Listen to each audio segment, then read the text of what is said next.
What's going on, Geminites? GemMint here with another statue unboxing and review. This time we have the deluxe RANCOR statue by SIDESHOW Collectibles. This enormous piece comes in 2 huge boxes, but before we jump into the unboxing, make sure to hit that subscribe and the notification bell so you don't miss one of these videos. Plus, we're giving away a Spider-Man premium format exclusive once we hit 125,000 subscribers. Stay tuned until the end of the video and I'll tell you what you got to do to enter into the giveaway. As you can see, the statue does not come with any art boxes. You just have the 2 brown shippers with the 2 white styrofoam pieces on the inside. This one kind of was poorly taped, but let's take a look at the art print that comes with this statue. And not only is this a gorgeous art print with a picture of the statue on the front, it doubles as the instructions on how to assemble this piece. And as you can see, it's not going to be your typical assembly. So we'll do that assembly together as soon as we get these pieces out of the box. All right, let's take off the lid, and you can see we have the base on the top layer. I really like the artwork underneath this base. I think the RANCOR looks great. I like that artistic style, and you can see the edition size here, number 91 out of 600.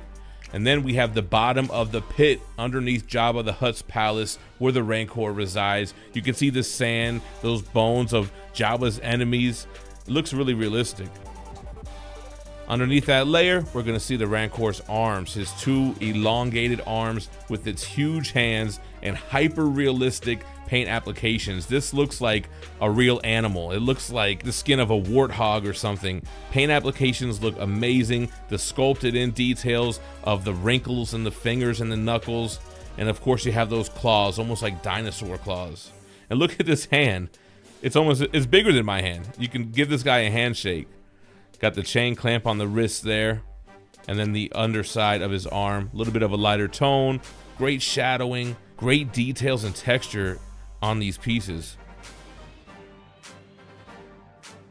All right, let's take a look at the other arm. This one does not have a chain clamp, but you still have that same great texturing, wrinkles on those knuckles, those awesome claws, like a velociraptor or a T-Rex or something. Moving up in the arm, just taking in all the detail. It looks really lifelike. And look at the forearm, it's like almost as long as my arm. Looks great. Look at the wrist, kind of like see the tendons in there. And then we have the key. You can see it has like a nut and a washer. Going to the next box, we'll take off the lid. It's only 1 layer and it has 3 pieces. We're gonna start by taking a look at this back piece, which is gonna cover the hole in the torso. Kind of has like an armadillo shell kind of look to it, right? I like the layering. It looks really good, and it does a good job of hiding some of the seams on the back there. The inside is smooth, and it will magnetize and key in. Then we have the legs. I love the feet. It looks just like an elephant's foot with the same type of nails detailed on the bottom side, even though we don't see it.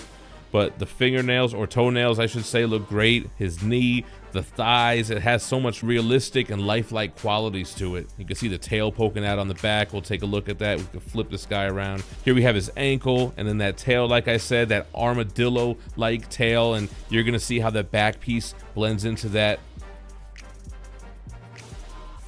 And then the top part of his torso with that menacing face. I love that wet type of shine they put on his teeth and in his mouth. The tongue texture and a little bit of color there adds a good contrast to this brown creature. All those folds in his skin, and look at his shoulder with the spikes coming out.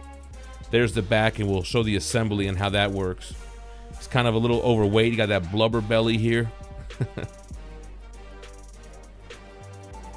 Now let's get going with the assembly. So we're gonna key him into the base. He only has that 1 peg on his foot.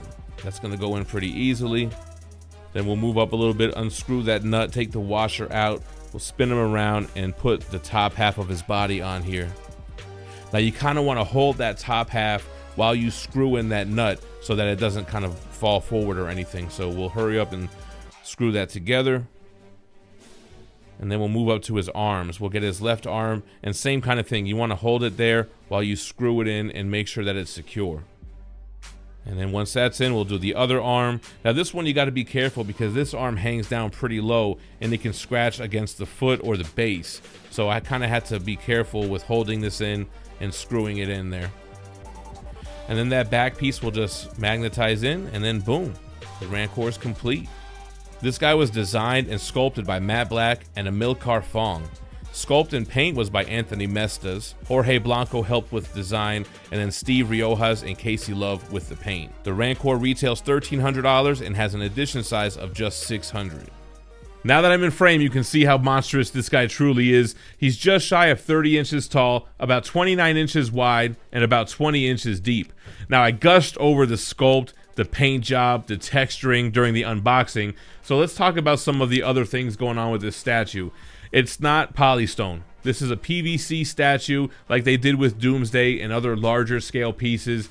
And I can understand why people are upset with that when they see pictures of this guy, but when it's in hand, you completely understand why they went that route. If this thing was polystone, it would be like 150 pounds. Breakages would be more prominent, and it would just be a lot tougher to deal with. So kind of appreciative what it's made out of.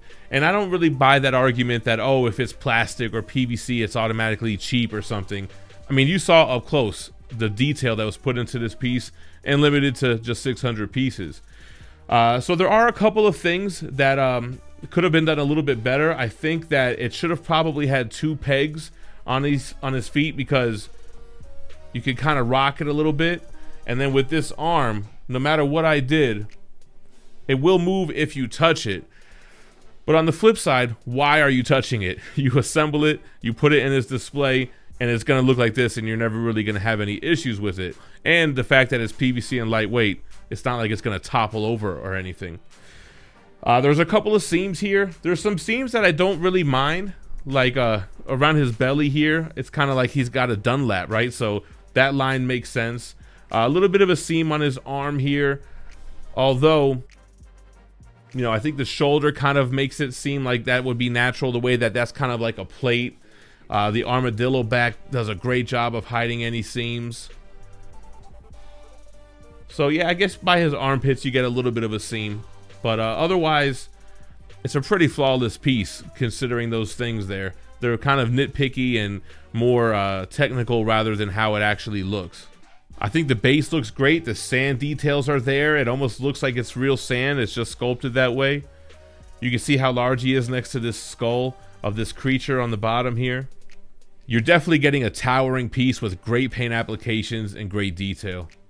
Well, let me know what you think about the Rancor in the comments down below. Like I said, we're doing a giveaway for this Spider-Man Premium Format exclusive once we hit 125,000 subscribers. All you got to do is be subscribed to the channel and leave a comment on this video and any other video where I promoted the giveaway. Once we hit the milestone, I'll pick a random video and I'll use a random YouTube comment generator to draw a worldwide winner. If you guys want to support the channel in other ways, you got to check out our partners at Street Level Hero, slhla.com, for exclusive variants which drop every Tuesday and Thursday. If you use the code GemMint, you'll save 10% on any item you order and anytime you shop there. As always, I appreciate you guys watching, but don't go anywhere. You got to check out my other statue unboxing and reviews in the playlist to the left, and stay minty fresh. Peace.